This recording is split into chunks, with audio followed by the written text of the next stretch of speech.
Vale, vamos a empezar a grabar la materia de psicopatología.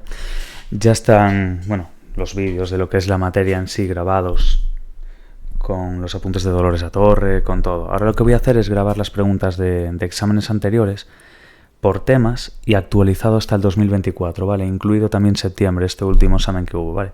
Yo siempre cada año intento actualizar todo para que quede bien. Ya los estoy actualizando, de hecho, los PDFs, así que os voy a enseñar pues todas las preguntas que hay del capítulo 2, del volumen 1, ¿vale? Ya sabéis que en psicopatología además tenéis que andar cambiando de un libro a otro, sabéis que hay dos, ¿no? Volumen 1 y volumen 2. Y dependiendo, del año, pues se ponen unos capítulos en el primer cuatro y otros en el segundo, pero al final son los mismos. Así que vamos a ver el volumen 2, que es el de conceptos y modelos en psicopatología.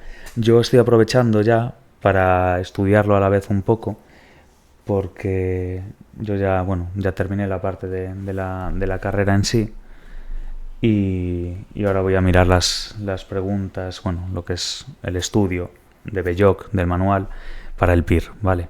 Que es para lo que me voy a preparar. Entonces voy a intentar aprovechar que con la misma que yo estudio, actualizar materias de este tipo. Voy a acabar actualizando todas, lógicamente, pero para Patreon y demás. Pero estos vídeos creo que serían útiles para los exámenes, ¿vale? Teniendo en cuenta lo que tienden a preguntar, si lo repiten más, en qué capítulos se centran más que en otros. Entonces, os voy a ir enseñando, ¿vale? Primer cuatrimestre, lógicamente, lo voy a ir grabando conforme vosotros vayáis en el curso, ¿vale? Psicopatología, primer cuatrimestre, el Belloc de la cuarta edición, este último, que lo único que está es actualizado para el DSM-5TR y para el CIE 11, pero es el mismo Belloc que antes.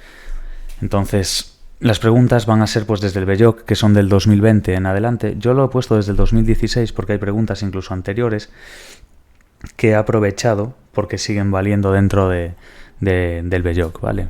Que es el manual que tenéis vosotros en la UNED y el que necesito yo también para el PIR, de hecho. Además de manuales como de academia y demás, que ahora es con lo que me voy a poner desde el día de hoy a estudiar, ¿vale?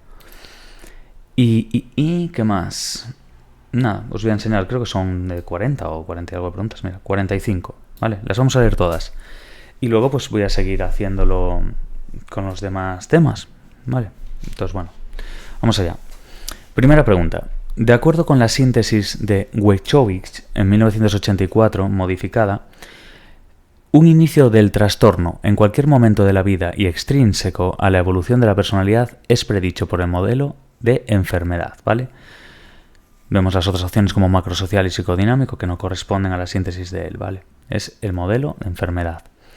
Luego, en psicopatología, los criterios son relativos al momento histórico o el contexto cultural, ¿vale? Los criterios van a ser relativos siempre al momento histórico y al contexto en el que estén. Tercera pregunta. En el marco del modelo biológico en psicopatología, se concibe una discontinuidad entre lo normal y lo anormal. En el modelo biológico. Ojo con lo de los modelos, ¿vale? Lo preguntan bastante. Conductual, cognitivo, biológico, todo esto, ¿vale? Pues el biológico en psicopatología se concibe básicamente una discontinuidad entre lo que es normal y anormal. Pregunta 4. Uno de los avances recientes en el modelo o enfoque cognitivo-conductual de la psicopatología consiste en la incorporación del aprendizaje inhibitorio para explicar el proceso de extinción del miedo-ansiedad. De acuerdo con este nuevo enfoque, la extinción de la ansiedad asociada a la exposición al estímulo condicionado se debe ¿a qué? A que la exposición lleva a que se produzca un nuevo aprendizaje, el cual se sobrepone a la antigua asociación de lo que era el estímulo condicionado y el incondicionado, ¿vale? Pregunta 5. Según el supuesto de continuidad, los elementos constitutivos de las psicopatologías se hallan presentes en la normalidad como una exacerbación, o por exceso o por defecto. Eso sería el supuesto de continuidad, ¿vale? Los elementos de la psicopatología están presentes en la normalidad, ¿no? Como una exacerbación tanto por exceso como por defecto. Pregunta 6. ¿Cuál de los siguientes conjuntos de propiedades caracteriza mejor al modelo conductual de la psicopatología? Pues el énfasis en la objetividad, los principios del aprendizaje y la aproximación dimensional. Pregunta número 7. Bueno, quedémonos bien, ¿no? Modelo conductual. Modelo conductual, hablamos de objetividad, principios de aprendizaje y aproximación dimensional. Pregunta 7. ¿Cuál de los siguientes objetivos es más propio del modelo de la psicopatología cognitiva? La psicopatología cognitiva hablamos de análisis de las estructuras y procesos psicopatológicos. Vale. Pregunta 8. En el marco del modelo cognitivo se considera que los modelos de arriba abajo se ven obligados a postular la existencia de representaciones mentales de orden superior. Pregunta 9. Indiquen cuál de los siguientes modelos de la psicopatología, las causas, la etiología, son de tipo somático y los síntomas mentales son epifenómenos. Pues en el modelo de enfermedad, como vimos en la primera pregunta de todo. Si os acordáis, vale, esta es la 9. Pues en la 1 ya vimos también el modelo de enfermedad. Es importante quedarse con estos detallitos, sobre todo porque tienden a preguntar algunas, incluso tal cual, y otras muy parecidas. Entonces, cuando veamos un tema recurrente, intentar hacer una marquita, intentar ver por qué el equipo docente recalca más en un sitio que en otro, porque eso después va a ser una estrategia interesante de cara a hacer el examen, ¿vale? Ya no solamente es estudiar, que lógicamente pues es la parte importante, sino hacer preguntas de exámenes ayuda mucho. Y luego entender cómo pregunta el equipo docente es quizás una de las técnicas que yo creo que más me ha servido a mí personalmente de cara a los exámenes. Saber ver bien los distractores dentro de los exámenes tipo test, cosa que se aprende muy bien en psicometría, e ir sacándolo así, ¿vale? Por eso digo, cuantas más preguntas hagáis y más os evaluéis, pues también más confianza cogéis. Vale, pregunta 10. Habitualmente el criterio estadístico puede servir a diferenciar lo normal de lo patológico. Entonces, señala en relación con qué trastornos este criterio no suele ser de utilidad. Cuando veáis el no, subrayarlo en el examen para no confundiros. Truco cuando te preguntan en negativo, mirar las positivas. Por ejemplo, tú lees, ¿en los trastornos alimentarios? Y dices, sí. ¿En los trastornos del sueño? También. Entonces ya por descarte, lógicamente, iba a ser la B, ¿no? Pero aún así, si no supieseis que es la que no ha de ser de utilidad, que sean las disfunciones sexuales, aunque no sepas eso, a lo mejor sí que sabes que los trastornos alimentarios sí que son trastornos que tienen un criterio que es de utilidad. Entonces ya puedes descartar. Así que el hecho de no saber la pregunta, la respuesta directa, no implica que no la puedas sacar por descarte. Entonces, por norma general, el criterio estadístico pues puede servir, ¿no? para diferenciar lo que es lo normal de lo patológico. ¿Qué es lo que pasa? Que hay que mirar en relación con qué trastornos este criterio puede ser de utilidad. Como nos preguntan cuál puede ser el que no es de utilidad, pues vemos que los trastornos alimentarios sí y los del sueño también. Sin embargo, las disfunciones sexuales no. Por lo cual, esa es la que no suele ser de utilidad, ¿vale? Creo que lo he explicado medianamente bien. Vale, pregunta 11. En el enfoque cognitivo-conductual actual de la psicopatología, el condicionamiento pavloviano, conocido también como neocondicionamiento, se caracteriza por entender que los estímulos, tanto condicionado como incondicionado, conllevan información que es procesada. Por ejemplo, el condicionamiento se entiende en términos de procesamiento de la información, ¿vale? Básicamente, pues eso, entender que los estímulos, tanto condicionado como incondicionado, conllevan pues una cierta información que es procesada. Pregunta 12.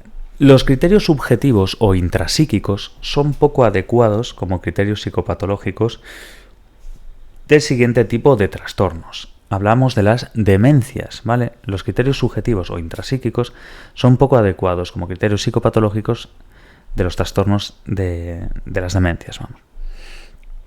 Pregunta 13.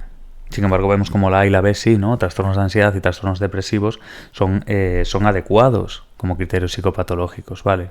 Estos criterios subjetivos o intrapsíquicos, ¿vale?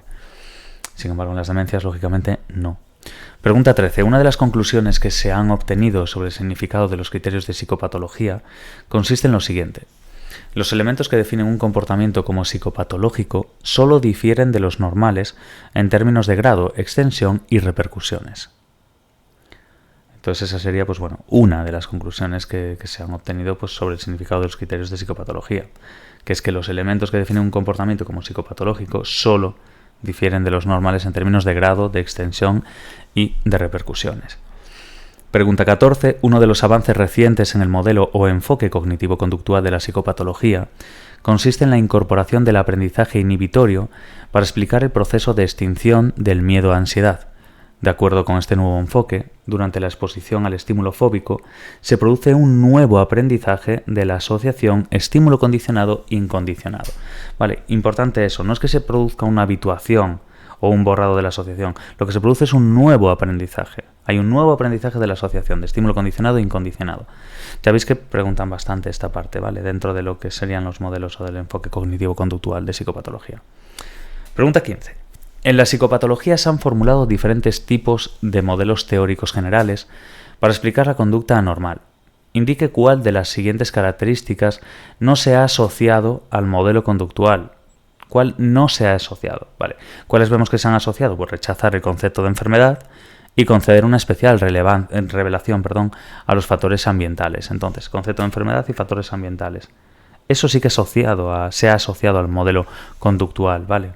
De estas características. Sin embargo, no se ha asociado seguir una aproximación categorial de los trastornos psicológicos.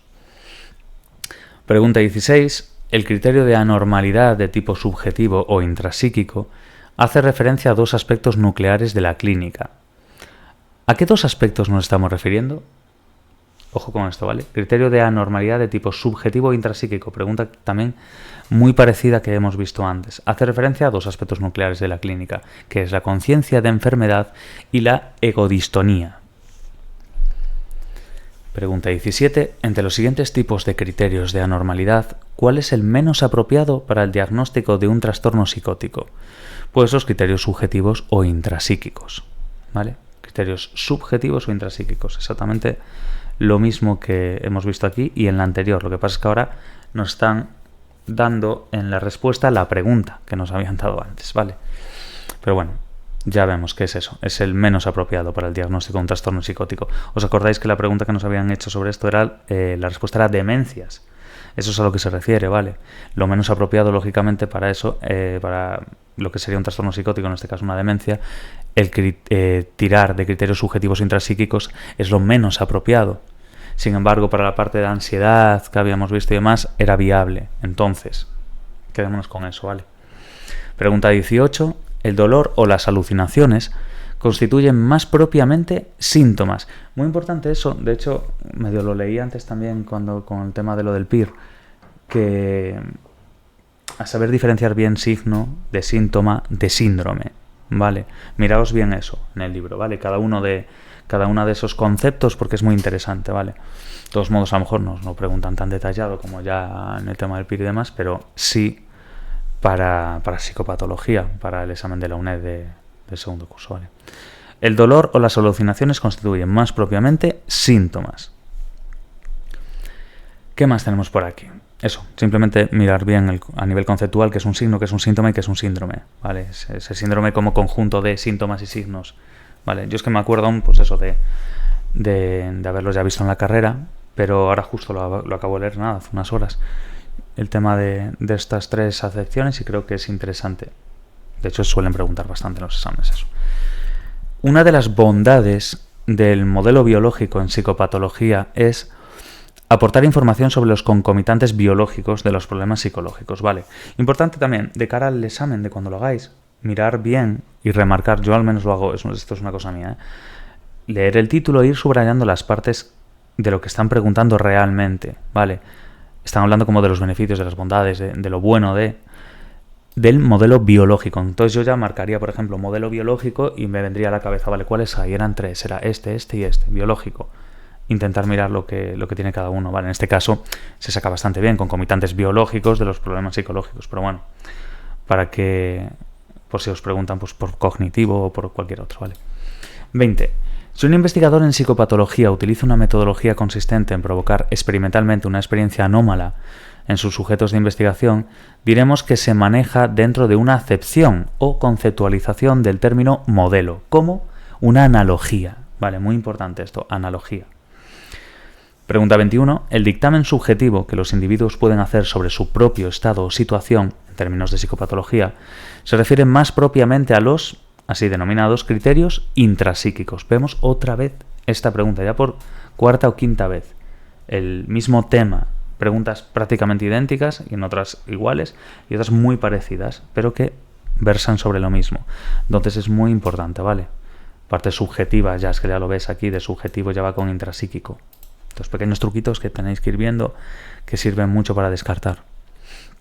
Pregunta 22. Hablamos de Gall ahora, ¿vale? Las aportaciones de Gall, bueno, con su fecha de nacimiento y de muerte, 1758-1828, a la psicopatología se encuentra pues haber propuesto que las diferentes funciones mentales se ubicaban en diferentes regiones del cerebro, ¿vale?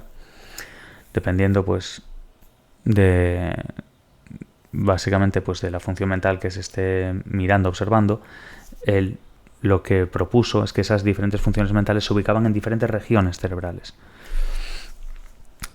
Todo un logro, lógicamente, y más en el siglo del que hablábamos. 1758-1828, es una barbaridad. Pregunta 23. Desde la propia psiquiatría, Stein y colaboradores en el 2010 propusieron un cambio conceptual y una redefinición del concepto de trastorno mental o trastorno psiquiátrico, especificando para ello una serie de criterios. Señala entre los criterios que se indican a continuación cuál de ellos no corresponde a la propuesta de estos autores. En esta materia vais a ver mucho en negativo, ¿vale? Así que remarcar muy bien el no y buscar las positivas. Es una forma de, si no sabéis directamente responderla, por lo menos descartar. Síndrome o patrón conductual o psicológico que se produce en un individuo particular. Cierto. Es un criterio que indica, pues, básicamente la propuesta de estos autores, ¿no? De Stein y de colaboradores. El síndrome es el resultado de una disfunción psicobiológica subyacente también. La que no corresponde a la propuesta de Stein y colaboradores es que el síndrome es el resultado de una desviación social o de conflictos con la sociedad. La parte social no. Sin embargo, sí que el síndrome es el resultado de una disfunción, pero hablamos de una disfunción, no de una desviación psicobiológica. O también hablaríamos de un síndrome o patrón conductual o psicológico que se produce en un individuo en particular. O individuo o lo psicobiológico.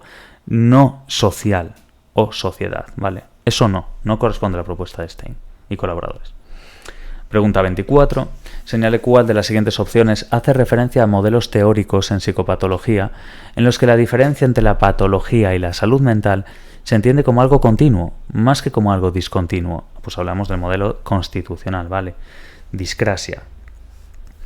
Pregunta 25. Señale cuál de los siguientes conceptos sobre el hombre es asumido primariamente como el modelo conductista. Pues el hombre es una unidad de hábitos y reflejos, ¿vale? Esto es bastante teórico y bastante conceptual, no tiene mucha explicación. De hecho, en la anterior, si os fijáis, en el modelo constitucional, lo que dijimos antes de discrasia, sale el modelo de enfermedad, que también han preguntado. Entonces, esto ya nos da unas pistas de cómo pueden preguntar esto a la hora de ciertas preguntas más conceptuales, ¿vale? Pero el tema recurrente es prácticamente el mismo.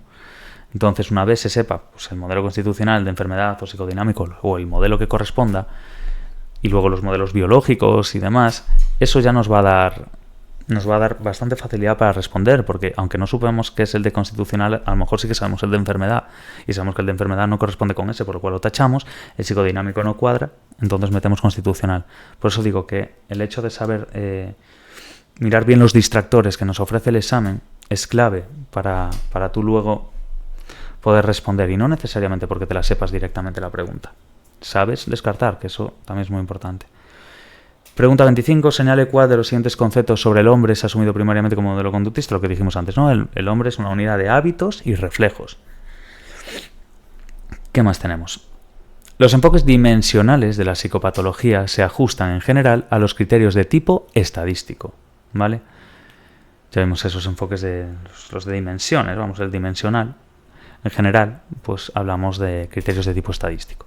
Pregunta 27. En la psicopatología se han formulado diferentes tipos de modelos teóricos generales para explicar la conducta normal. Indique cuál de las siguientes características no se ha asociado al modelo conductual. Ese no remarcado, ¿vale? Y miramos las positivas, digamos, ¿vale? ¿Rechazar el concepto de enfermedad? Sí, de hecho esta pregunta, si os fijáis, es repetida de años anteriores, ¿vale? Simplemente a veces pueden cambiar algún poco, pues, una respuesta de los distractores, a lo mejor os la cambian, pero es lo mismo. ¿Rechazar el concepto de enfermedad? Sí. ¿Conceder una especial relevancia a los factores ambientales? También. De hecho es eso, la pregunta es exactamente igual, ¿vale? Para que veáis que también la repiten como tal y que si no, son muy parecidas. Por eso es tan importante el tema de los exámenes. Vale. Pregunta 28, Katdin. Este también tendían a preguntarlo bastante. Katdin en el 83 dijo, bueno, hablaba de la distinción, ¿no? En su clásica distinción entre modelos y teorías de psicopatología, estableció que la teoría, en contraste con el modelo, se caracteriza por lo siguiente. Una teoría es una explicación más específica de un fenómeno particular, ¿vale? Eso es la teoría. Hace un contraste entre teoría y modelo, ¿vale? Entonces la teoría básicamente es una explicación más específica de un fenómeno particular. Pregunta 29. Básicamente es como para saber diferenciar entre lo que es teoría, de lo que es un modelo y demás, ¿vale? Pero en este caso hablamos de Katdin en particular, que hacía esa distinción entre modelos y teorías en psicopatología. Pero bueno, hablamos del año 83 y de este autor en particular, ¿vale? Pregunta 29. Indique cuál de los siguientes criterios define los fenómenos psicopatológicos como algo que se desvía de la normalidad. Pues el criterio estadístico, ¿vale? Hablaríamos de criterio estadístico. Vemos que, de hecho, es una pregunta repetida también de años anteriores, ¿vale? Siguientes criterios definen los fenómenos psicopatológicos, criterio estadístico, ¿vale? Si os fijáis, es como la 26 de aquí. La 29 y la 26. Pregunta 30. De acuerdo con es que al final es lógico, ¿sabes? Después de X años, yo como aún encima me dedico a cogerlos, las preguntas, luego a buscarlas y luego aún encima a meterlas por temas, llega un momento que tú dices, ostras, es que hay patrones del equipo docente que se notan, ¿sabes? Y que independientemente de eso, pues van a tender a repetir más unas cosas que otras, e incluso ciertas preguntas, por lo cual es ventajoso. Pregunta 30. De acuerdo con la síntesis de Wekovich, recordemos también pregunta que ya hemos leído, modificada, vamos a ver si es la misma. Las características principales sobre el diagnóstico en el modelo cognitivo enfatizan lo siguiente: anomalías en estructuras y procesos mentales y sus funciones. Muy parecida, ¿vale? Pregunta 31. El modelo biomédico de la psicopatología define síndromes como, ¿ves lo que os dije antes? Síndromes, signo, todos esos en concepto, muy importante aprenderlos, ¿vale? Básicamente el síndrome es conjunto de signos y síntomas, ¿vale? Vamos a leerlo aquí, pero bueno, por si acaso. El modelo biomédico de la psicopatología define síndrome como un conjunto de signos y síntomas que aparecen en forma de cuadro clínico, ¿vale? Entonces vamos a tener la definición de signo, luego de la de síntomas y luego la de síndrome. El síndrome abarca las dos, tanto el conjunto de signos como de síntomas que aparecen en forma de cuadro clínico, ¿vale? En relación con el enfoque transdiagnóstico de la psicopatología, no sería correcto afirmar que, remarcamos el no y vamos leyendo, ¿el transdiagnóstico constituye un nuevo enfoque en la clasificación de los trastornos mentales? Sí, es cierto. Está dentro, ¿vale? Entre los constructos transdiagnósticos que se han sugerido, ¿se incluye el perfeccionismo, la afectividad negativa y la sensibilidad a la ansiedad? Sí, por cual ya sabemos que es la C, pero bueno, la leemos igual. En transdiagnóstico implica un rechazo a las clasificaciones categoriales. No, de hecho es lo contrario, por lo cual nos dice cuál no sería correcto afirmar. ¿Cuál es la falsa? Vamos. Pues el transdiagnóstico implica un rechazo de la clasificación categorial. Pregunta 33, también esta pregunta repetida.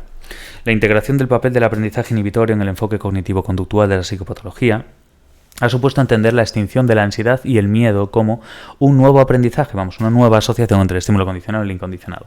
También importante, ojo con esto, tengo puestas todas las preguntas, simplemente he quitado las que el equipo docente ha dado por buenas a todos, lógicamente, ¿vale? Para no liaros. De todos modos, eso, tenéis todas las que existen hasta el día de hoy, en estos archivos de PDF que están en Patreon, en la sección de colecciones o en la de tienda. En la de tienda tendríais que ir buscando, simplemente ir pasando de página en página porque hay muchas cosas que están puestas. Al final tengo toda la carrera ahí metida. Y en colecciones ya vais directamente a la materia, ya os aparece con la imagen y todo, es bastante más cómodo, yo creo. Pero bueno, eso son cosas de Patreon, de su distribución, de cómo lo ofrece. De todos modos, me podéis hablar por Telegram o al número de teléfono o lo que sea y os ayudo con lo que sea. Mi consejo es eso, seguir bastante el tema de estudiar vosotros, os leéis el primer tema, tanto por pues, los resúmenes de Dolores Atorre, por ejemplo, o por el mismo libro, lo que cada uno considere y del tiempo que tenga. Pero es eso, os aconsejo fervientemente que miréis bien los exámenes, ¿vale? Porque es que da mucha información. Pregunta 34. En relación con los criterios de anormalidad en psicopatología, indique cuál de las siguientes afirmaciones no es correcta. ¿Cuál no es correcta? ¿Vale? Los elementos que definen un comportamiento como anormal no difieren de los que definen la normalidad, excepto en grado, extensión y repercusiones. También pregunta repetida, ¿vale? Esta es la misma.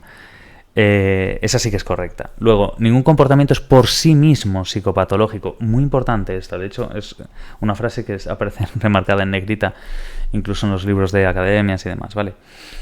No solamente para el examen de psicopato de la UNED, ¿vale? Sino también para los siguientes, para el PIR y demás. Ningún comportamiento es por sí mismo psicopatológico, eso es correcto, ¿vale? Lo que no es correcto es que la presencia de psicopatología conlleva necesariamente una ausencia de salud mental. No necesariamente, ¿vale? No va así. Pregunta 35. Desde el punto de vista del modelo cognitivo de la psicopatología, cabe afirmar que interesa tanto el cómo se elabora la información como el qué se elabora. Tanto el cómo como el qué, para entendernos. Pregunta 36. El modelo biomédico de la psicopatología define el síndrome como un conjunto, ya vimos, ¿no? ¿Os acordáis? Signo y síntoma. Pregunta 37. En el marco del modelo... Por eso digo, repetida. Pregunta 37. En el marco del modelo cognitivo en psicopatología, para poder afirmar que una persona tiene una forma inusual de experimentar un hecho o una situación, es necesario hacer referencia a los fenómenos subjetivos. Ya veis que lo de subjetivo intrapsíquico lo preguntan una barbaridad. Es algo que les gusta mucho preguntar y ya está. Pregunta 38. Loli piensa que debe tener un trastorno mental, porque lo que le ocurre es muy poco frecuente. Muy poco frecuente. Estaría utilizando principalmente el siguiente criterio, pues el criterio estadístico, ¿vale? Dentro de lo normal, de lo patológico, está tirando del criterio estadístico. ¿Por qué? Porque es muy poco frecuente lo que ocurre, ¿vale? Bajo su criterio, en este caso. Pregunta 39. La diferenciación entre procesos mentales automáticos y los controlados es propia del siguiente modelo. Hablamos del modelo cognitivo. Quedaos muy bien con esto, ¿vale? Esto yo, al menos casi siempre he visto en todos los exámenes preguntar sobre los modelos. Tanto conductual como biomédico como cognitivo. Estudiároslo medianamente bien, aunque sea a nivel conceptual, para simplemente saber diferenciarlos. Porque las preguntas son bastante directas, no son complejas, pero sí que hay que tener por lo menos clara la estructura, ¿no? Entonces, modelo cognitivo, estaríamos hablando de una diferenciación entre lo que es un proceso mental automático y uno controlado. Y eso es propio del modelo cognitivo, no del biomédico o del conductual, ¿vale? Siguiente pregunta, que también les gusta poner esta a veces, pues meten personajes y empiezan a preguntar, pues ¿qué modelo en psicopatología considerarías que diferencia entre este y el otro? Pues en este caso es María. Pues María tiene un trastorno de ansiedad y Pablo no lo tiene, ¿vale? María lo tiene, Pablo no. ¿Qué modelo en psicopatología consideraría que la diferencia entre María y Pablo es fundamentalmente cuantitativa? Ojito con esto, ¿vale? Hay un cuadro también en el libro de Psicopato de Belloc, donde aparecen los modelos y a la vez aparecen pues cuál es cualitativo, cuál es cuantitativo, cuál es un mixto, cuál es tal, ¿vale? Eso es muy importante. Entonces, lo que decimos, María y Pablo es fundamentalmente cuantitativa, relativa a la cantidad de ansiedad que siente cada uno, pero que probablemente ambos tengan formas cualitativamente diferentes de procesar la información. ¿De qué modelo estaríamos hablando en psicopatología que consideraría esta diferencia entre María y Pablo? ¿Vale? El modelo cognitivo, ¿vale? Pregunta 41. David Barlow, un autor de referencia en el campo del transdiagnóstico, considera que la dimensión que nos hace más vulnerables a desarrollar unos trastornos de ansiedad o de depresión es el neuroticismo, ¿vale?